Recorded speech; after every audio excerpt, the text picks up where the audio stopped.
In today's gaming news, Titanfall's beta is open to all, Hearthstone will be getting a Spectator mode, and the Elder Scrolls Online officially lifts its NDA. Hello ladies and gentlemen, welcome back to the show. This is Force with your day's gaming news. First up today, the Titanfall beta is currently open to anyone interested in participating. If you have an Xbox One, you can just jump in automatically. There's no bar of entry. For the PC, you will have had to register it already, but if you did register, you should have access to the beta in your Origin account. Now, at the moment, the game includes 3 game modes, which are Team Deathmatch, Capture Point, and Last Titan Standing. There's also a progression system and character customization for various loadouts in the game.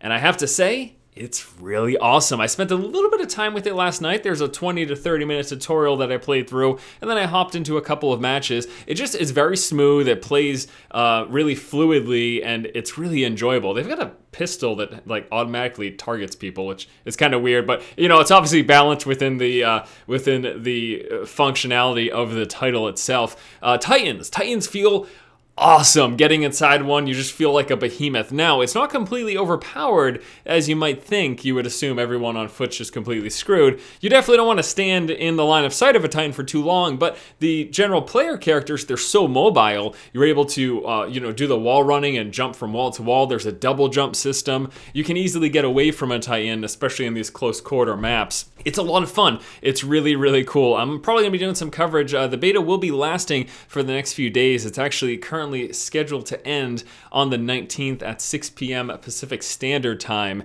So there's only a few days left. If you're interested in trying out this game before it launches, I would suggest jumping in right now. I'm really not sure if they have plans to do additional beta events before the launch in March.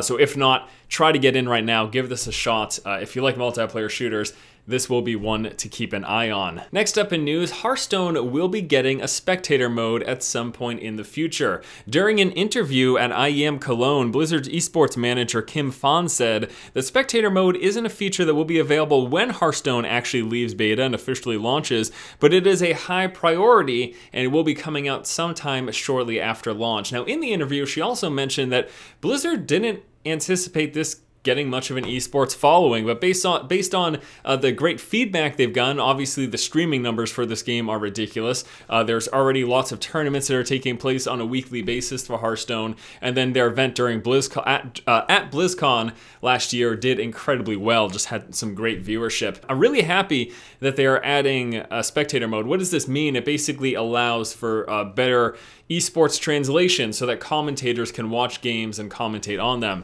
I'm not sure if that's something that I will be bringing to the channel, just basically the way the channel works right now, just throwing commentaries back up of professional matches. Maybe I'll do a second channel or something. No promises at this point or anything. I mean, who knows? You know, maybe I could find some room in my schedule to toss a couple of pro matchups like I used to do back in the StarCraft 2 days. Either way, good to hear that they're adding a Spectator mode. This is going to help the game in the esports realm. If it continues to maintain its popularity, it could do very, very well. And last up in news today, Elder Scrolls Online has officially lifted the NDA. This is going to be lifted on any content that you experience during the beta weekends. So this generally falls in the vicinity of levels 1 to 20, and that includes PvP, which is unlocked at level 10 for you. So if you participated in any of the beta weekend events and you recorded footage in the past or took screenshots or you just want to talk about it, you are safe to do so. Now, last week we commented on the fact that there was a partial NDA lift just for certain press and media, and I was lucky enough to be part of that. Well, now that NDA lift extends to all. So anyone who feels like talking about the game, giving your impressions, whatever, please feel free to do so. As I have sunk more and more time into this title, I think up to this point I'm in the vicinity of around 30 hours now.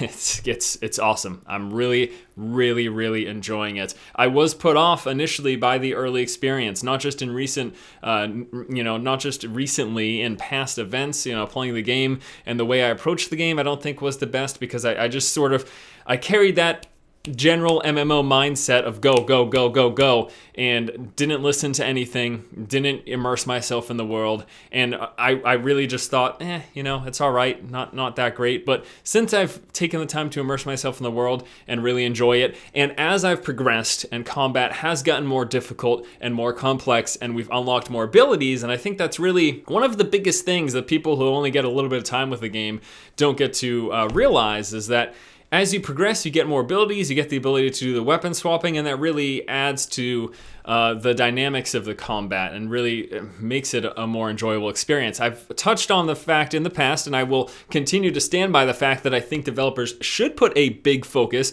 on making the early game as interesting as possible, because I think for that reason, lots of people have a very negative impression of ESO because they only played for 4 to 8 hours, and they said, well, this isn't really getting much harder, it's not that complex, I'm not really getting to explore a ton. And that was true. If you take your time in the early game, you won't get to experience much, you won't get to see the complexity or the difficulty. It opens up, it gets more difficult, it gets more interesting, but that doesn't change the fact that, you know, effort should definitely be put in making the early game as interesting as it can possibly be, because you need that hook for people to stay. That was sort of a weird gesture for me to do. But anyways, that is it. Yes, the ESO NDA is lifted. Feel free to talk about it. I will be continuing to talk about it. I will be continuing to cover it, as well as everything else we do here on this glorious channel. So thanks so much for watching, guys. That's gonna do it for today's episode of the feed. As always, please be sure to comment in the comment section below about any of the topics discussed here today. Once again, this has been Force, and you have just been force-fed. So I've gotten a bit of flack because I talked about how much I hated the Collector's Edition and the fact that they locked a race behind a paywall, which I still do, mind you. I think that's rubbish, and I don't think that should be what they're doing. But I still like the game, and people have been implying that I've been paid off. I mean, that's ridiculous. I'm not paid off. And do you guys know about some deal that I don't know about? Is there some Listen, if there's some promotion going on and I can get money for doing something I'm already doing, I'll take the money. Are you guys paying? I mean, I'll take, if you guys are paying, I'm already covering this game. If you just want to give me money to continue to do what I'm doing, then yeah, I'll take that. Yeah, I'll take the money. Give me the money. Give me the money.